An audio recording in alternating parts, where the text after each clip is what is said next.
like how checky as well. I know. Check it out. Relevant. Ah. Relevant, good. Got it in. Right, we're starting. Yep.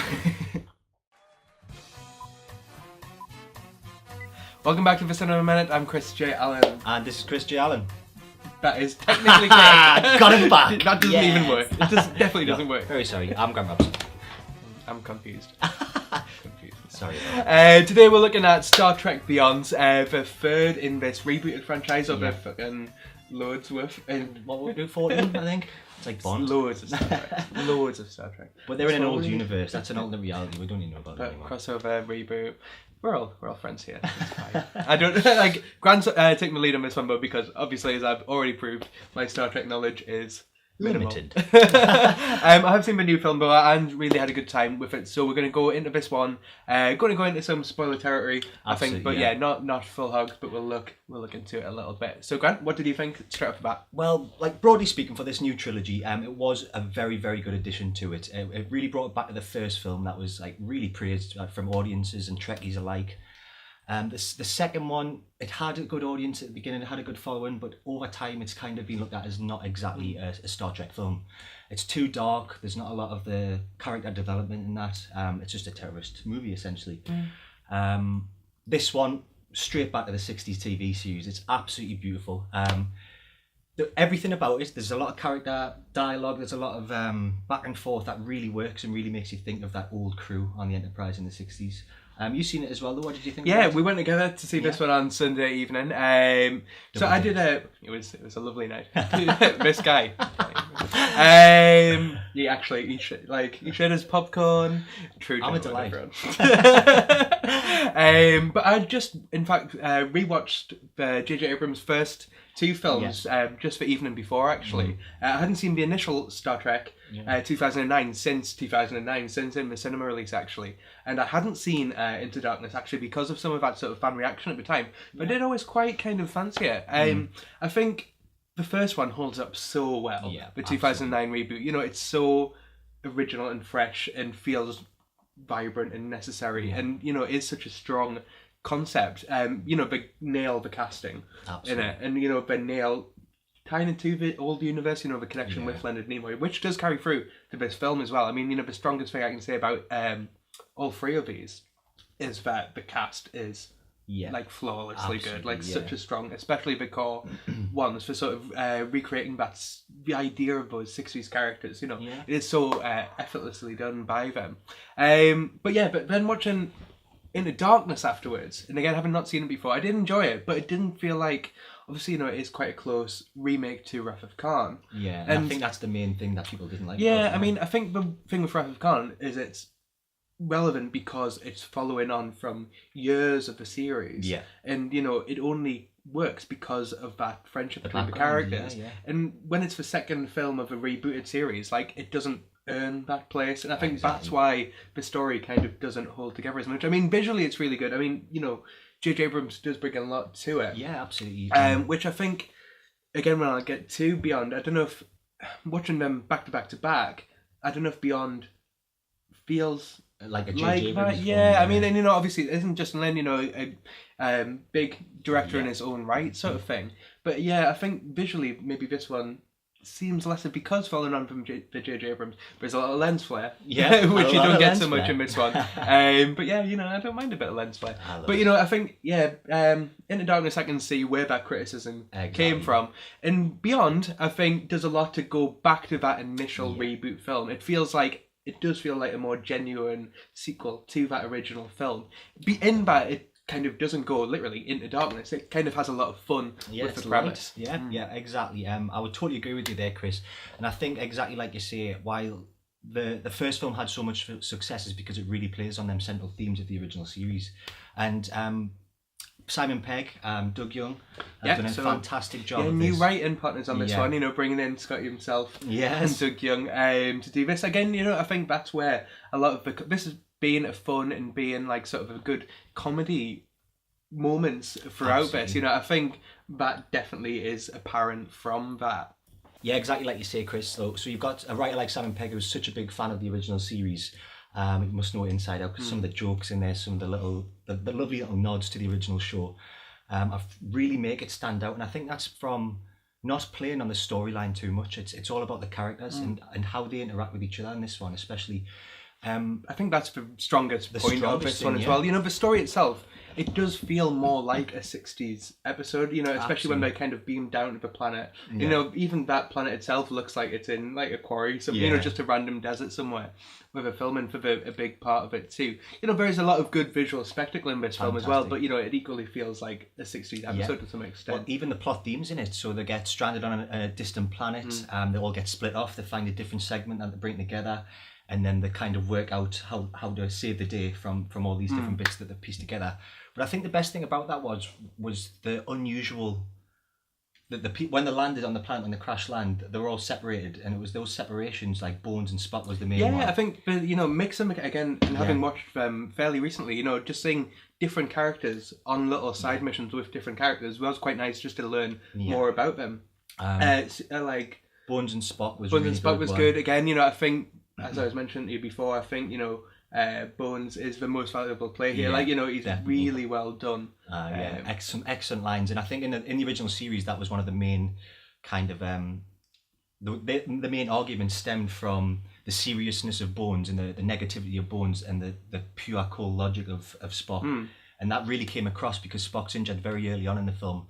And Bones has to save the day essentially. And they're never quite friends. They're never always friends, but they're always kind of in that group. Yeah, I think, you know, I think it comes through, and especially that sort of like slight bit of friction really plays well. Really plays well. Chris Pine's character in this, absolutely fantastic. It starts off the whole reason.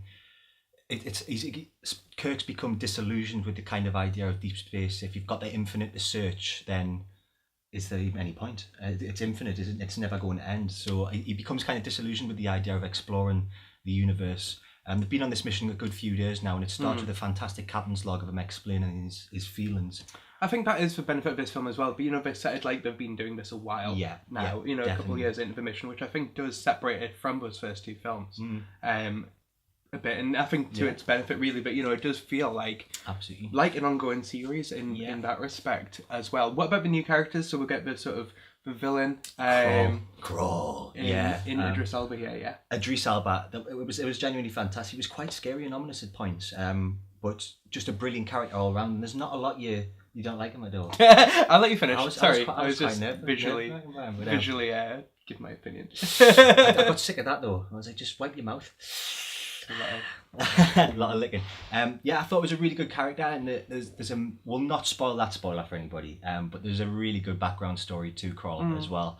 Now, one of the best things I thought about, just on my point for him, but I think it did come to fruition by the end. But I think maybe a little too plain. Yeah, maybe, I don't know. I don't know if there was enough there for it, and again, enough for someone of Idris Elba's sort of caliber to really be able to do it, especially under like all the prosthetics. I think it was maybe a little, and not bad per se, but something you thought it could have been improved. But that's kind of like exactly like the plot themes of the original series. You don't know the enemy until the end. Oh, that's the thing, though. Yeah, but it equally was kind of a bit campy, a bit over the top, a bit like big silly sort of villain and stuff. While we're talking about campiness and themes, what do you think of the look of the film? What do you think of the costumes? What do you think of the sets? I mean, that's the thing again. Like aesthetically, I think it did feel like a genuine sequel to that first film, but also, you know, did harken back a lot more to the sort of 60s idea as well. So I think they've got the balance really good for it. Again, visually, you know, watching them in succession, it would have been nice to see a bit more of that like visual flair I think J.J. Abrams did bring to it. But I did think, you know, a lot of the action sequences worked pretty well in this as well. And I think that's Justin Lin's main strength as well, because obviously he's had the Fast and Furious films as well, and some fantastic special effects in there. And it was never quite over the top. I mean, there was a lot of shaky camera angles in there, and we sat quite close to the front. So for me, I was just kind of in a daze after some of the action scenes. I was like, what the hell has just happened? And I kind of lost the story sometimes. See, I think for me, in parts, it was a little like... And again, you know, especially when, you know, spoiler slightly, when the ship sort of is crashed and, you know, they kind of...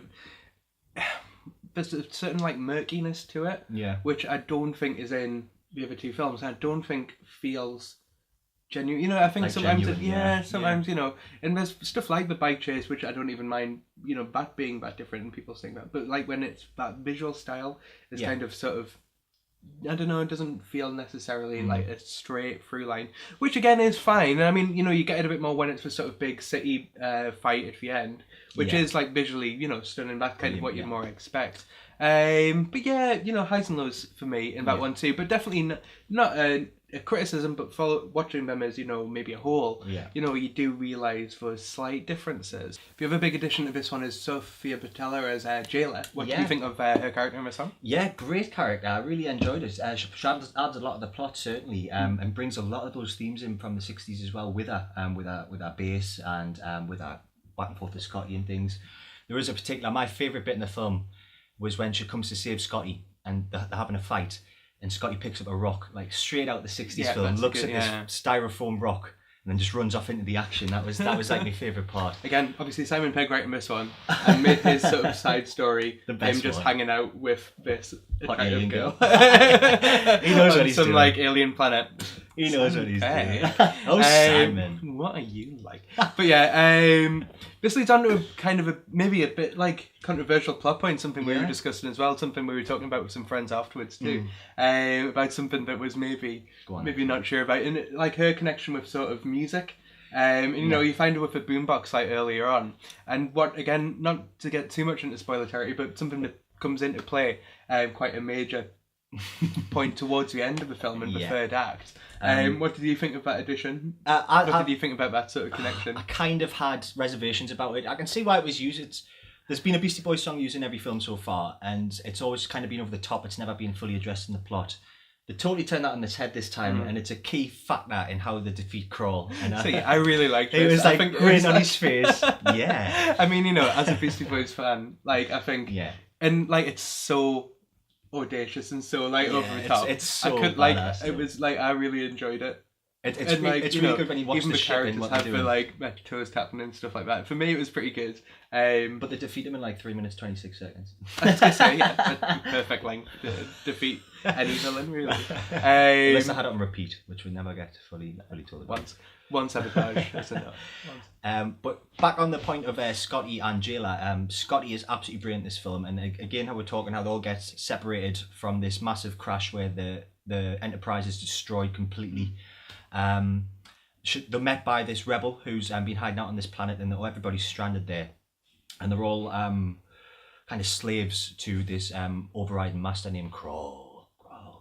And he's got some fantastic technology, hasn't he? It's like, I don't even know how it's like a swarm of bees but spaceships, and I really enjoyed that. When you watch it, that was some of the scenes that were really shaky camera angles, but it's absolutely spectacular to watch them destroying the ship and things. You kind of get an inkling of how he's got a lot of background knowledge on that on the Federation, and he knows exactly how to destroy the warp drive, and then that starts to play a role later on as well, and we'll not spoil that for you though. But the reason she's been able to survive for so long is she found a ship from a very, very early point of the Federation, the first ship they ever sent out into space, into a deep space mission, and it's crash landed, and it's got all of these great little nostalgic pieces in. So it's got a really old warp. It's got a really old warp core. It's got a really old transporter. It's got really old music on.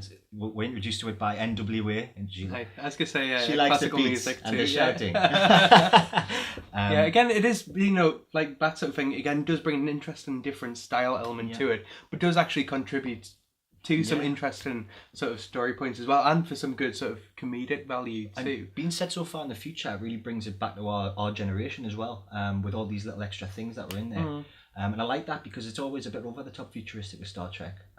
Everything's so in the future, except for the clothes, obviously. I don't know. They go to a party at the end and they're all in like normal clothes, but T-shirts apparently have got staying power over the next couple of years. But we're talking about the real strength of this film being the character interaction, and the strength of those casting decisions and how well fleshed out they sort of inhabit those characters. One who does get a lot more time in this one is Anton Yelchin as Chekhov as well, who really does great things with the character and has a lot more time to do so. Absolutely. Which makes it obviously like the recent sort of like tragic events surrounding him is obviously all even more poignant, but he really shines in this film, and it is such a big loss, and it is charming to see the film Very nice, dedicated to him and Leonard Nimoy, who passed since the last one as well. I got a bit of a flutter when I seen that. I had a bit of a lump in the throat. But Chris Pine and